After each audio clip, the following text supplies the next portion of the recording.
Welcome back, everyone, to the deep dive. Ready to level up your professional game? Today, we're tackling business etiquette, and we're going deep. Deeper than just the basics, right? Exactly. We're taking a deep dive into your very own study guide from the Management and Strategy Institute for their Business Etiquette Certified program. Oh yeah, that thing's a feast. It is. So we're going to extract the juiciest, most actionable stuff to help you become a master of etiquette. Basically, your cheat sheet to BEC success. Sounds good to me. Let's do it. All right. Get this. We'll even uncover some surprising insights like, did you know there are 4 levels of conversation? It's true. Most people have no idea. Right. And get this, your business card. It can be a secret weapon for building your brand. Don't underestimate the power of a good business card. So buckle up, everyone. It's going to be a wild ride. Let's start with the basics. What even is business etiquette? Well, the study guide defines it as, and I'm quoting here, conventional rules of polite behavior. Straightforward enough, but... But it goes way beyond just please and thank you. Right. It impacts branding, customer care, employee engagement, team synergy, you name it. It's true. Etiquette is about creating a positive and respectful environment for everyone. Okay, so for instance, the guide highlights how personalized customer service, Oh, yeah. which is driven by etiquette, of course, Uh-huh. it can give companies a serious edge over the competition. Think about it. When a company goes above and beyond to make you feel valued and respected, you're more likely to stick around and become a loyal customer, right? Absolutely. Yeah. Positive experiences turn casual customers into brand advocates. Okay, so let's move on to networking, because first impressions, Oh yeah, those are everything. they really are. And this study guide emphasizes projecting confidence, competence, and credibility. The 3 C's. They're like the pillars of a strong presence. I like that. The pillars of the strong presence. So, stand tall, make eye contact, project an air of confidence. The guide even suggests some specific techniques, like subtly mirroring the other person's body language. Interesting. Does that work? It can. Yeah. If you do it subtly, it's not about mimicking, but finding a natural rhythm in the conversation. Ah, I see what you mean. So it's less about copying and more about creating a sense of connection. Exactly. Okay.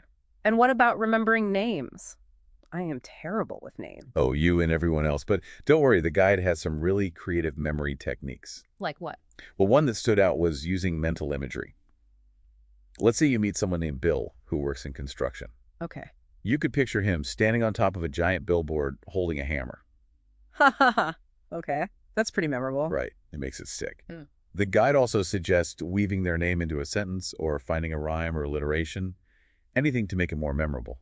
Turning name recall into a superpower. Yeah. I love it. Okay, let's talk about something that really caught my eye in this guide. The 4 levels of conversation. Now we're getting to the good stuff. This was a total aha moment for me. It's a framework that most people aren't aware of, but it can be so valuable in business. Okay, break it down for me. How do these 4 levels work? So it all starts with small talk. The classic. Right. Chatting about the weather, current events, finding common ground. The key here is to be genuinely engaged. Not just going through the motions. Exactly. The guide even mentions using open-ended questions to spark more interesting conversations. Oh, that's a good tip. So you're setting the tone for a more meaningful interaction. Right. Then we move to fact disclosure. Okay. This is where you start sharing a bit more about yourself, your work, your background, your interests. It's still relatively safe territory, but it allows you to reveal more of who you are. Got it. So you're building on that initial rapport by offering some personal insight. Exactly. And this is where things get really interesting. Level 3 is viewpoints and opinions. Ooh, now we're getting controversial. Not necessarily. It's about sharing your thoughts on more substantive topics. Respectfully disagreeing, even. Okay, I can see how that could be tricky. It can be.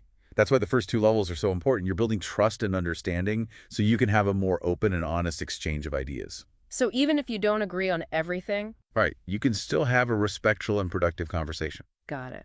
Active listening is key at this level. Oh, absolutely. You really need to pay attention to what the other person is saying, both their words and their body language. Makes sense.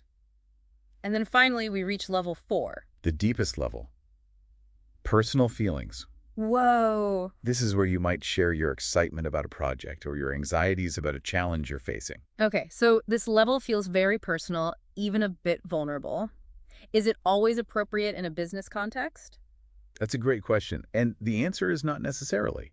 The guide stresses that not everyone is comfortable disclosing personal feelings, and that's totally fine. Right. Different people have different boundaries. Exactly. It's about building authentic connections, not Mhm. forcing intimacy. Okay, so we've covered the foundations of face-to-face interaction. Now, what about the digital world? Oh boy, the digital world, it's a whole other ballgame. Let's start with email because, Email, the love-hate relationship of the century. for real, I'm drowning in emails most days. But the guide actually clarifies something I've always wondered about. The whole 2CC and BCC thing. Oh yeah, a lot of people get those mixed up. I think I use them correctly, but I'm not 100% sure. So can we break down the differences? Absolutely. So the to field is for the primary recipients of your message, the people who need to take action or are directly involved. Got it. So the essential people. Exactly. Now, CC stands for carbon copy, and it's for those who need to be kept in the loop, but their direct action isn't required. Okay, so like if I'm emailing a client about a project update, I might CC my manager so they're aware but don't need to reply. Perfect example. It's like the FYI field, keeping people informed without necessarily expecting a response. Makes sense. What about BCC? BC stands for blind carbon copy. Mysterious. It's for when you want to send a copy of the email to someone without the other recipients knowing. Privacy stuff. Exactly. It's all about respecting people's information. So if I'm sending a company-wide announcement and want to keep the CEO in the loop, I would BC them. Exactly. You're protecting their email address from being exposed to the entire company. Smart. It's all about being mindful and respectful of who needs to be included and how. Right. And while we're on the topic of email, let's not forget about proper grammar and avoiding text speak. Oh yeah, that's a big one. You'd be surprised how many people send emails riddled with typos and grammatical errors. It really does undermine your credibility, Yeah. even in a seemingly informal medium like email. It makes you look unprofessional. Exactly. A well-written email, even a short one, shows that you care and that you respect the recipient's time. So true. Okay, moving on from the digital world of email, what about actual phone calls? The good old-fashioned phone call.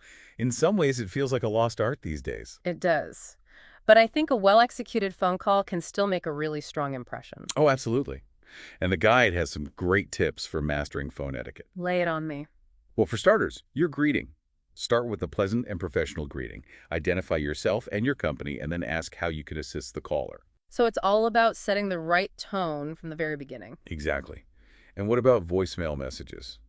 Those can be tricky, too. Ugh, don't even get me started. I always fumble through them and end up leaving this long, rambling message. Uh-huh. We've all been there.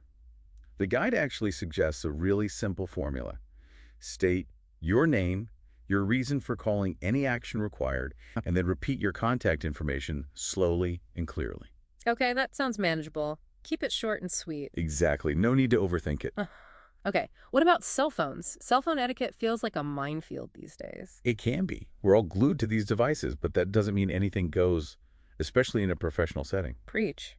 So what are some key tips for navigating the world of cell phone etiquette? Well, first and foremost, never take personal calls during a business meeting or conversation unless it's a real emergency. Oh yeah, that's a big no-no. So distracting and disrespectful. Right.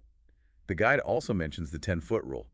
Avoid taking personal calls within 10 feet of others. Ooh, that's a good one. It's about respecting their personal space and avoiding those awkward moments where everyone is forced to listen to your conversation. I've definitely been on the receiving end of those, and it's not fun. So basically, be mindful of your surroundings and the impact your actions have on others. Love it. Cell phone etiquette in a nutshell. Exactly.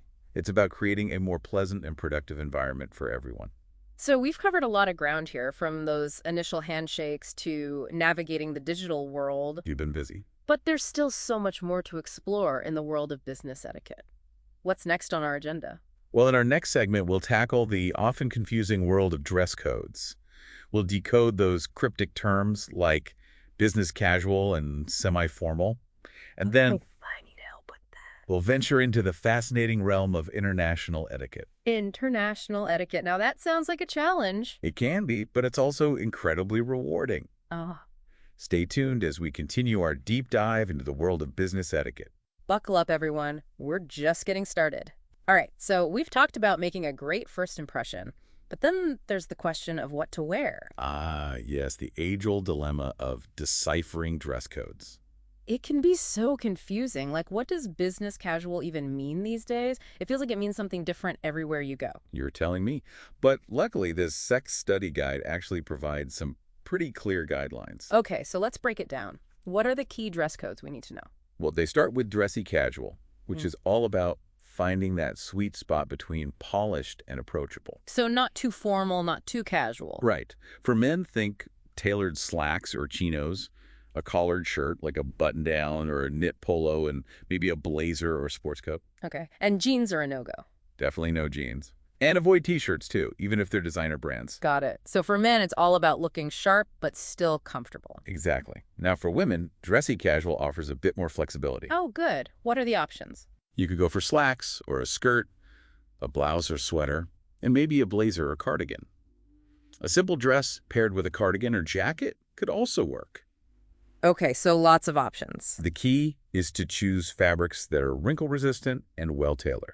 And as always, avoid anything too revealing or casual. No flip-flops or athletic wear. Definitely not. Got it. Dressy casual is all about finding that balance between professionalism and comfort. Exactly. Now let's move up the formality ladder and talk about semi-formal. Okay, so this is for fancier occasions. Right, semi-formal is usually for evening events or more upscale business functions. Got it. For men, a suit is usually the standard. Okay. Think dark-colored suits in navy or charcoal gray, a crisp white dress shirt, and a tie. A pocket square can be a nice touch, too. A little bit of personality. Exactly. Now, for women, semi-formal doesn't necessarily require a dress. Oh, really? A well-tailored pantsuit or a skirt and blouse combination can be just as elegant. So you got options. The key here is to choose fabrics that are more luxurious, like silk or satin. Ooh, fancy. And pay attention to the details, like accessories and footwear. So it's all about elevating the look. Right. Now, for the highest level of formality, formal attire. Okay, that's the big leagues. This one leaves no room for ambiguity. For men, it's a tuxedo or a dark suit with a tie, always. No exceptions. And pay close attention to those details. Polished shoes, cufflinks, a well-groomed appearance. It's all essential. So basically you want to look impeccable. Precisely. Now for women, formal attire typically calls for a floor-length gown or a very sophisticated cocktail dress. So it's all about elegance and sophistication. Right. Elegant jewelry and heels complete the look. Okay, so we've decoded the main dress codes, but the study guide also stresses that it's always best to double-check your company's specific dress code guidelines. Oh, absolutely. What's considered business casual in one company might be way too casual in another. So when in doubt, it's always safer to err on the side of being slightly overdressed. Exactly. Or you can always observe what your colleagues are wearing to get a sense of the company culture. That's a good tip. It's all about being observant and adaptable. Right. Okay, so now let's shift gears and talk about something that's becoming increasingly important in today's globalized world, international etiquette. Oh, yes. This is a big one. Navigating international business interactions can be a bit tricky. I bet. So many cultural differences to consider. Exactly. And those differences can really impact how we interact and what's considered polite or appropriate. So how do we avoid those cultural faux pas? The study guide actually has a great quote about this. When in doubt, err on the side of conservatism. That's a good rule of thumb. Yeah. It's always better to be respectful and observe how others are behaving before jumping in. So basically, watch and learn before you leap. Exactly. For example, in some cultures, direct eye contact is seen as a sign of respect. Right. But in other cultures, it can be considered aggressive or confrontational. Wow. So even a simple gesture like eye contact can have different meanings across culture. Absolutely. And these cultural nuances can extend to everything from greetings and gift giving to dining etiquette and communication style. So it sounds like research is key. It really is. Before meeting with someone from a different culture, take some time to learn about their customs and etiquette. Do your homework. Exactly. There are tons of online resources and books available. And don't be afraid to ask questions either. Most people appreciate the effort and are happy to share insights about their culture. It shows that you're genuinely interested. Right. Another important tip is to be observant and pay attention to nonverbal cues. Like body language and facial expressions. Exactly. Notice how people greet each other, how they address one another, their overall communication style. So it's like being a cultural detective. I like that. And remember, it's okay to make mistakes. We all do. Oh, definitely. The key is to be humble. Apologize if you've unintentionally offended someone and learn from the experience. It's all part of the learning process. Exactly. International business etiquette is a journey, not a destination. Well said. The more we expose ourselves to different cultures, the more culturally sensitive and adept we become. Couldn't agree more. It's about embracing diversity and recognizing that cultural differences enrich our interactions. They broaden our perspectives. Right. So we've explored so much in this etiquette guide, from handshakes to dress codes to international customs. And I've realized it's about so much more than just knowing which fork to use or how to address an email. Absolutely. Yeah. It's about creating positive and respectful interactions Building stronger relationships. and ultimately creating a more harmonious and successful professional environment. It's about recognizing that our actions, however small, have an impact on those around us. Well said. Whether we are networking at an event, sending a quick email, or collaborating with colleagues from around the world, those seemingly small acts of etiquette can make all the difference. It's about fostering a sense of respect and understanding. Exactly. And that's what makes business etiquette so powerful. It's not just about achieving professional success, it's about enriching our interactions and fostering a more collaborative work environment. Okay, so now that we've covered the international stage, let's bring it back home and think about the bigger picture. Sounds good to me. Let's connect all these pieces of the etiquette puzzle. So we've covered a ton of ground in this business etiquette deep dive, from handshakes to dress codes to international customs. It's been a whirlwind, but I think we've given our listeners a lot to think about. Definitely. But before we wrap up, I want to touch on something that I think is really important. Okay, I'm all ears. It's about the power of really listening. Oh, yes. Listening, the foundation of any strong relationship. Exactly. I mean, think about the last time you felt truly listened to by someone. Right. How did that make you feel? What made me feel seen and heard? It made me feel like my thoughts and opinions mattered. Right. And it probably made you feel more connected to that person. Absolutely. Yeah. Listening is about so much more than just hearing the words. It's about understanding the other person's perspective and showing them that you care. Exactly. And I think that's really at the heart of business etiquette. It's about building those genuine connections. Right. It's not just about following rules or going through the motions. It's about recognizing the inherent value in every interaction. I love that. It's about treating every interaction as an opportunity to connect with another human being. Exactly. And I think when we approach business etiquette from that perspective, it becomes so much more powerful. It transforms those seemingly small acts of etiquette into something much more meaningful. Like making eye contact, remembering names, actively listening. Right. Those gestures show that you're present, you're attentive, and you're genuinely interested in the other person. And that can make all the difference. You can turn a transactional interaction into a real connection. Exactly. So as we wrap up this business etiquette deep dive, what's the one thing you want our listeners to remember? That's a tough one. But I think the most important takeaway is this.